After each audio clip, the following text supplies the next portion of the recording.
Praise God. Palapakan natin ang Panginoon sa napakagandang pinagpalang araw na ito. What are the burdens of Merry Christmas?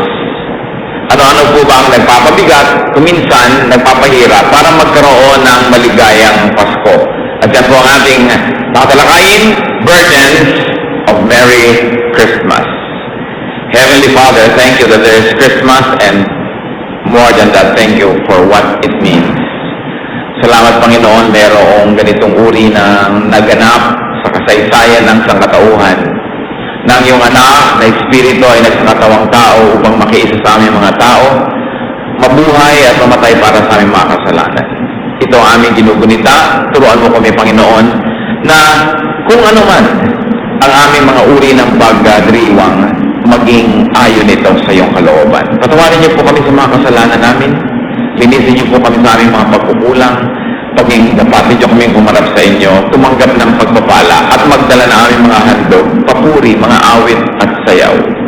At nawa Panginoon, kami ay pagpalain niyo ng kaliwanagan, karunungan, may you enlighten and empower us. Nagpapasalamat kami sa buhay, papasalamat kami sa lahat ng binibigay mo sa amin, Panginoon.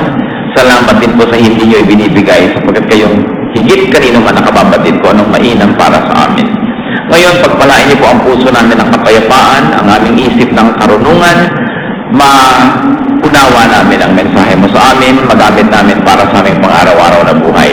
Ilayo niyo kami iligtas sa mga kasinungalingan, sa mga kamalian, sa gawa ng liko at mga gawa ng masasamang espiritu. Ilayo niyo rin kami, Panginoon, sa gawa ng masasamang tao at nawa kami maging blessing sa isa't isa. Kayo, Panginoon, ang siyang maging tagapagsalita, turuan niyo po kami at itaas niyo ang inyong pangalan. Nagpapasalamat po kami, sumasamba, alang-alang sa matamis, makapangyarihang pangalan ni Jesus na iyong anak, aming Panginoon at tagapagligtas. Burdens of Merry Christmas, or why some people find it difficult to be happy at Christmas. Ano po ba ang mga napaka-obvious na kahulugan ng Merry sa Merry Christmas? It means happiness, full of gaiety or high spirits. It is marked by festivity, cheerful, and joyous. At ito ang ating sa tuwina ay inaasam para sa mga mahal natin sa buhay, para sa ating mga sarili din. Pero marami nga ba na sumasaya pag Pasko?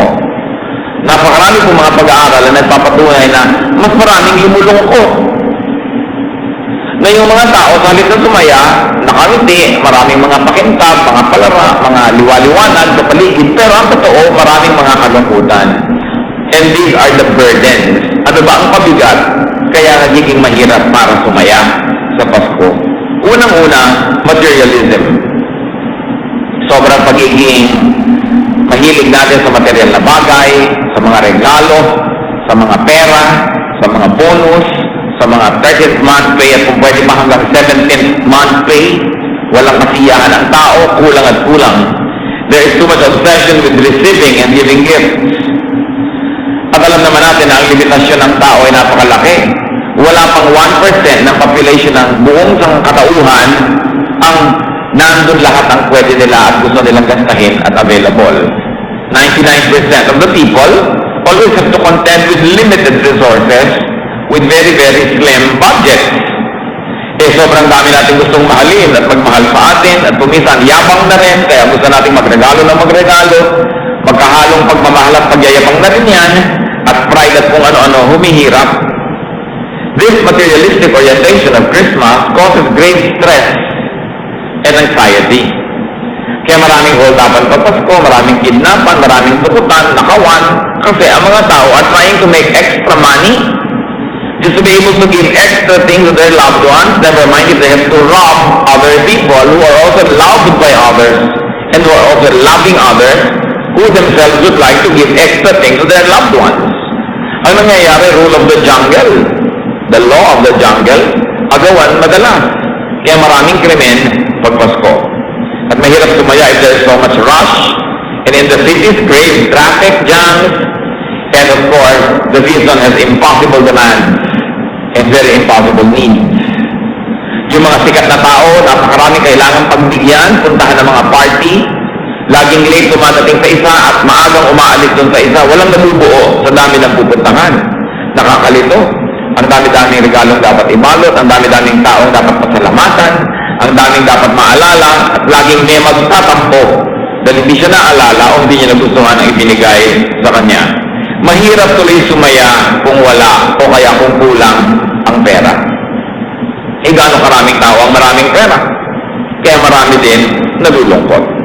Another burden of a Merry Christmas is the concept of family and togetherness. Kita-kita natin sa Belen, may tatay, may nanay, may anak, may mga bisita. Kita natin sa mga Christmas card, may nadagdag pa. Pag Pilipino yung Christmas card, may lolo pa, may lola, may mga ninong, ninang, may mga inaanak, may mga kamag-anak, kaibigan. Pagkarami-raming tao, sa totoo lang naman, marami pong pamilya dysfunctional. Maraming pamilya, wala naman yung tatay nasa piling ng iba o kaya nasa abroad. Maraming mga pamilya, wala naman yung nanay o kaya wala yung mga anak. Kahit 10 ang anak mo ngayon, lahat ng kakalat sa buong planeta, kuminsan wala ka rin kasama kung Pasko. Samantalang binobombard ka ng mga commercials, advertisements, print ads, ng mga pamilyang sama-sama, tawanan ang sasaya. Tapos namimiserablehan ka tuloy sa sarili mo dahil kulang-kulang ang pamilya mo. In fact, many people and many families are divided. Parehong buhay ang magulang pero naghiwalay. Nagkatampuhan na magkakapatid, ayaw magkita-kita, kulang-kulang. Many people do not have complete families. It's a fact of life. Many people are away from loved ones. And many people are separated due to poverty. They have to survive due to profession or livelihood or due to work schedules. Lalo na nung umuso yung mga multinational companies based in the Philippines na ang sinusunod ng empleyado yung oras sa ibang bansa at hindi oras dito, hindi mo na makakasama talaga sa Noche Buena o Medianoche ang mga mahal mo sa buhay dahil may trabaho. Pagka hinihingi natin lagi sa sarili natin na kumpleto ang pamilya para sumaya, kailan kayo sasaya? Nakukumpleto lang ang pamilya sa lamay at libing. Kasi talagang yun ay pinaglalaban natin na kailangan makarating ako. No? Kailangan nandun lahat ng tao. Pag marami kang requirement, lulungkot at lulungkot ka, dahil ang binibilang mo yung wala at hindi yung nandun. Pero tingnan natin yung original Christmas. Kumpleto ba ang pamilya? Joseph and Mary had to be uprooted from their community to go home to an ancestral homeland na maaaring hindi na sila masyadong current in their social relationships. At sila-sila lang yung nagpasko sa isang miserableng lugar. Kaya ang layo-layo ng mga expectations natin ngayon tungkol dyan. Not to mention that the family among humanity's social units could be the hotbed of enmity, of jealousy and sama ng loob. Kung meron pong social unit na may pinakaraming nakatanim na sama ng loob, hinanakit, tampo, galit, alitan, mga utang na hindi nababayaran, mga masasakit na salitang nadinig, mga kalupitan na natanggap, mga parusa, mga kim-kim na mga galit, pamilya ang pinakamarami nun. Ang isang buong pamilyang ganyan, mas maraming nakatanim doon ng mga sama ng loob at galit sa isa't isa kaysa siguro sa isang kumpanya, kaysa sa isang barangay. Kaya kung lagi natin sasabihin, kailangan buo masaya ang aming pamilya para ako sumaya, konti-konti lang ang sumasaya sa ganun.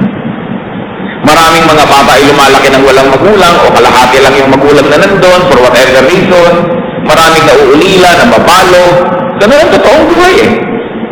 At yun ang buhay na ipinamuhay ng Panginoong Yesus. Pati ang kanyang mga disipulo, pati ang kanyang mga tagasunod, madalas sila nawalay sa mga pamilya sa pagmimisyon. Sabi pa ng Panginoon, whoever left mother or brother or father or sister or wife or husband because of me will be rewarded greatly in heaven.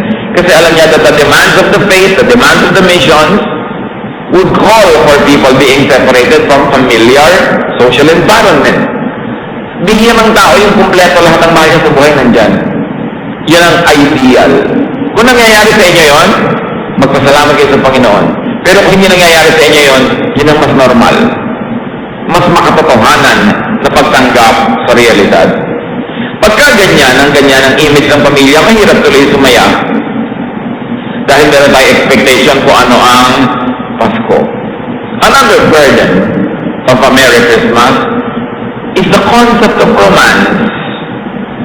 Na ang buhay ay punong-puno ng romansa, pag-iibigan, pagmamahalan, pagsusuyuan, no? Magno-noche buena ka pag may medianoche, nagtatalo-talo pa ang mga kamag-anak kung ililibing bago mag-New Year or after.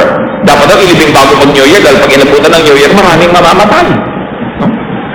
So, kung ano-ano, nagkakagulo-gulo yung pamilya because events respect no calendar days. And sometimes terrible events can come even at Christmas time. There are myriads of reasons to be unhappy, to be miserable, any time of the year, even in and especially during the Christmas season. Ecclesiastes 3:1 and 4, there is a time for everything. A time to weep, a time to mourn, and it is a respecter of no holidays. Ecclesiastes 9:11, time and chance happen to all. Now, what are the elements or some of the major elements of the original Christmas? Kung ating susuriin ang mga nagpapabigat sa feeling kung Pasko at sa iba pang mga holidays, ano ba talaga yung mga nagharing damdamin at mga pangyayari nung kauna-unahan at original na Pasko? Luke 2:1. In those days, Caesar Augustus issued a decree that a census should be taken of the entire Roman world. 3-7. And everyone went to his town to register. So Joseph and also went up to the town of Nazareth in Galilee, to Judea, to Bethlehem, the town of David, because he belonged to the house and line of David. He went there to register with Mary, who was pledged to be married to him, and was expecting a child. And she gave birth to her firstborn, a son. She wrapped him in cloths and placed him in a manger, because there was no room for them in the inn. So yan po yung original Pasko. Magpapalista para sa taxation purposes. Malayo ang pinaglakbay ni Mary at ni Joseph para magpalista sa hometown ng kanilang mga ninuno.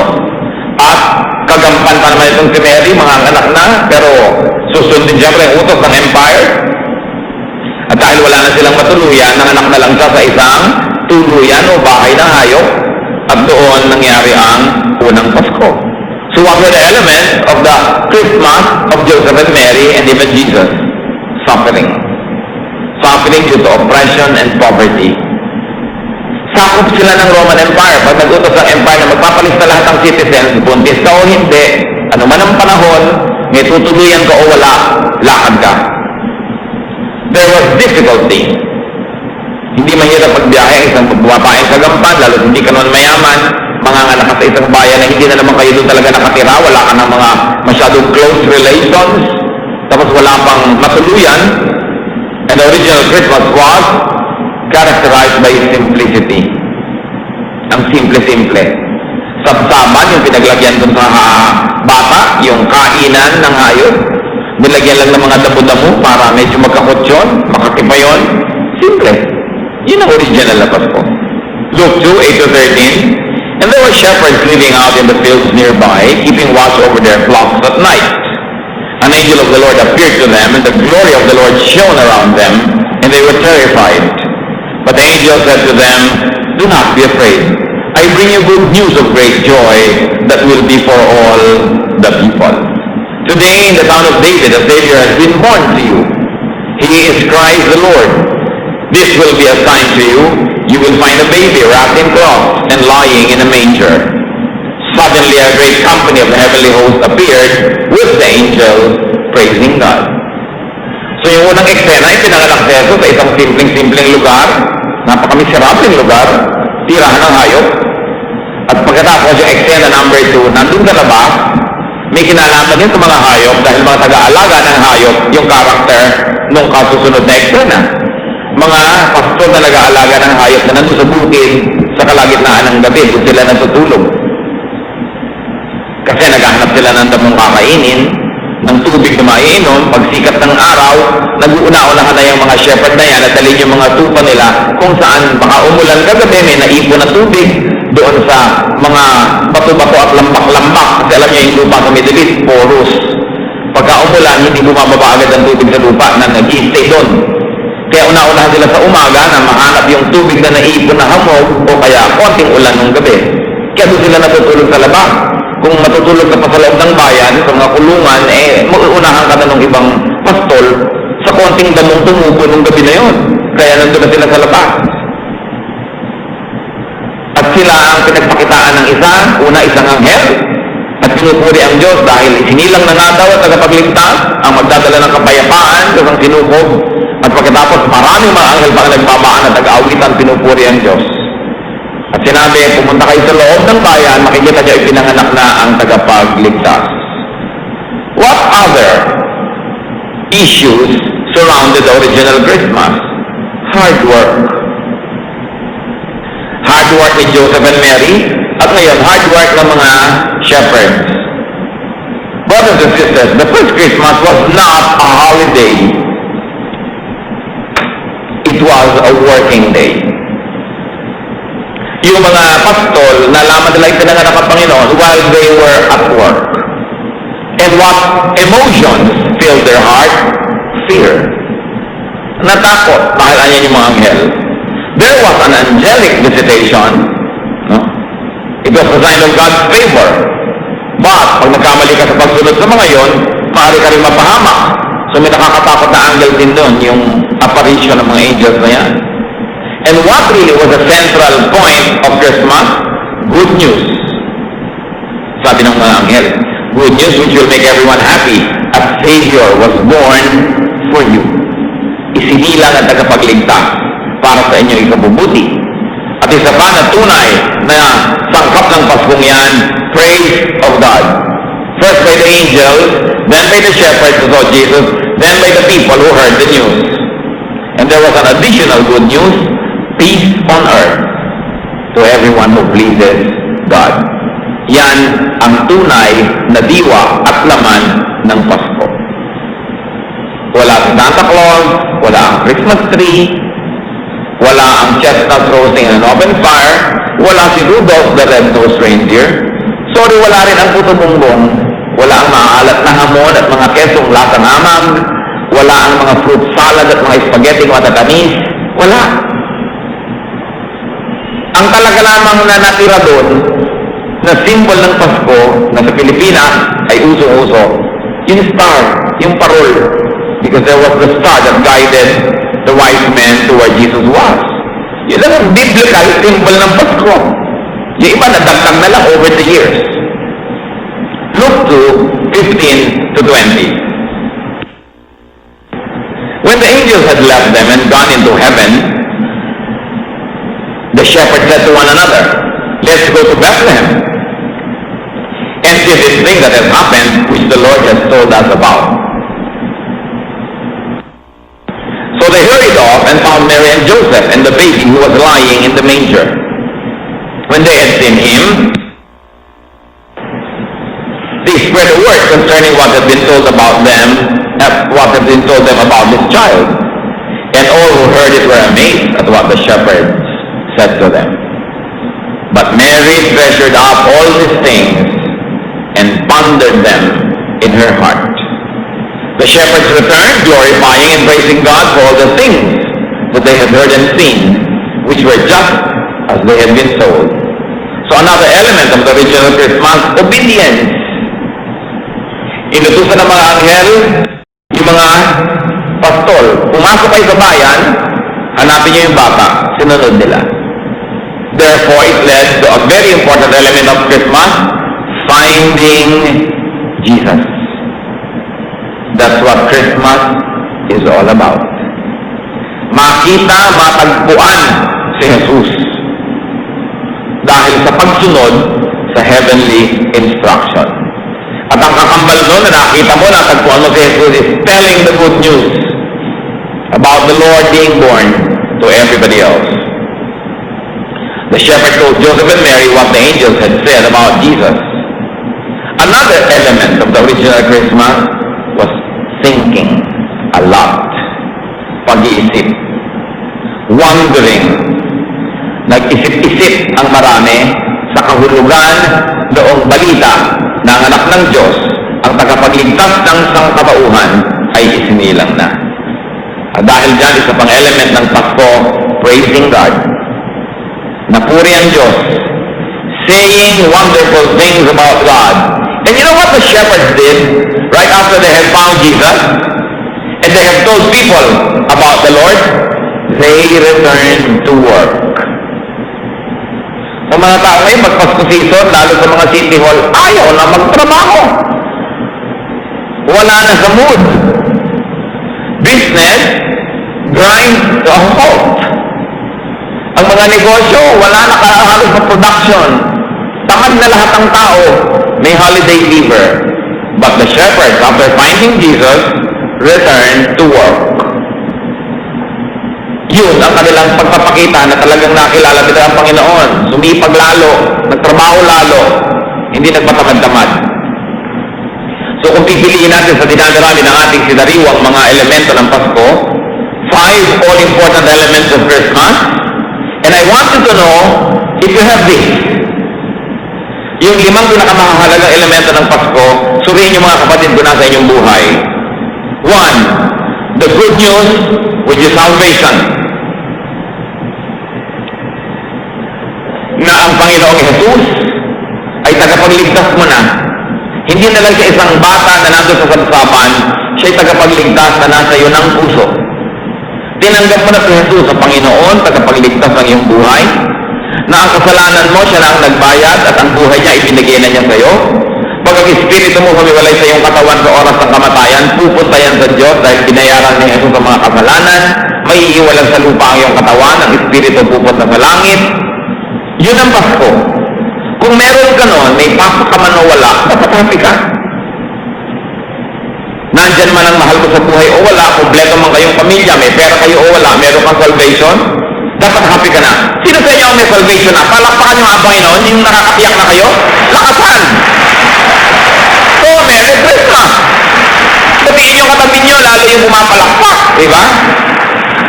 Kahit walang 13-month pay, kahit nga walang pay, ay, ang masarap ka na kung meron. Pero hindi yung requirement. Kasi ang tunay na mensahe ng Pasko, kaligtasan.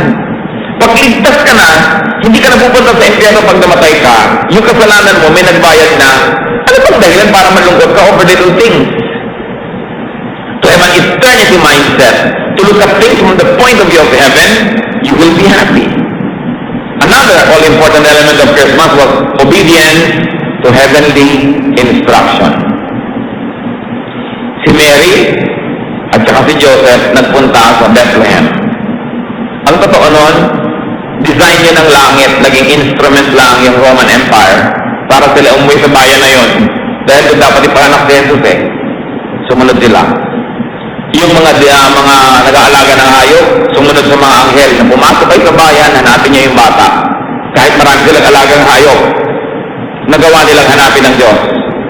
Hindi yung marami kang hanap buhay, marami kang negosyo, marami kang ginagawa, marami kang alaga, wala ka ng panahon na hanapin si Jesus. Pag si Jesus hinahanap mo, kahit ka busy, Pasko yun. Kahit anong araw, matapat sa kalendaryo. Pag hinahanap si Jesus. At lalong-lalo naman ang element of Christmas, finding Jesus.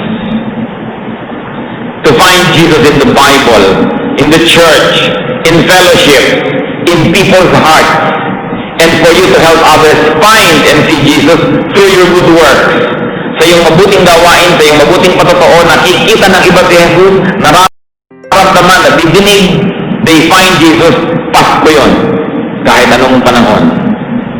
At isa pang elemento ng Pasko na madalas nakakalimutan natin, reflection and thinking of the spiritual significance of this event. Sabi, Mary pondered these things in her heart. Nanahimik siya, nagbulay-bulay, nag-isip-isip kung ano ang kahulugan ng pagkakapanganak ni Jesus sa kanya bilang tao at sa buong daigdig. Anong kahulugan nun? Napag-isip-isipan na ba natin yan? Ano nga ba talaga ang kahulugan ng anak ng Diyos sa katawang tao, namuhay kasama ng mga tao at namatay para sa mga tao? Anong kahulugan nun sa pang-araw-araw na buhay natin? Anong kahulugan nun sa ating pagbabudget? Anong kinalaman nun sa pinipili mong gawin at hindi gawin? Bilhin at hindi bilhin? Sabihin at hindi sabihin? May kahulugan lahat yun. Na i-connect na ba natin ang lahat ng ginagawa natin doon sa diwa ng Pasko na ang Diyos namatay para sa atin, para tayo maligtas. At ang isa pang napakahalaga sa limang all-important elements of Christmas is praise of God. Pinuri ang Diyos ng mga anghel, pinuri ang Diyos ng mga tagapag-alaga ng hayop, pinuri ang Diyos ng mga nakarinig ng balita. Dapat pinupuri natin ang Diyos. Yun ang kahulugan ng Pasko. Hindi nagre-reklamo ka, kulang ito, kulang yun. Hindi pa puri yun reklamo yun. Pasalamat tayo sa Diyos na mapatanggap natin, malaki man o maliit. Pasalamat tayo sa Diyos na tayo nakapagbibigay, nasusuklian man o hindi. At kung sa ating mabubuting gawa at magandang patotoo, na pupuri ang Diyos, then Paskong Pasko yun. Meron ba kayo napansin sa ating mga sinabi, the good news of salvation, obedience to heavenly instruction, finding Jesus, reflecting and thinking of the spiritual significance of Christmas and praise of God? None of this costs a lot of money. Wala sa mga yan ang nangangailangan ng bonus para matuloy. Wala sa mga yan ang nangangailangan ng funding. None of this required the long list of burdens that we have enumerated. Hindi niya nire-require na meron kang katabi, may ka-holding hand. Hindi niya nire-require na ikaw ay nagpapahinga at may holiday. Kasi nagtatrabaho nga yung itong mga tagapag-alaga ng hayop. None of this would be too hard to do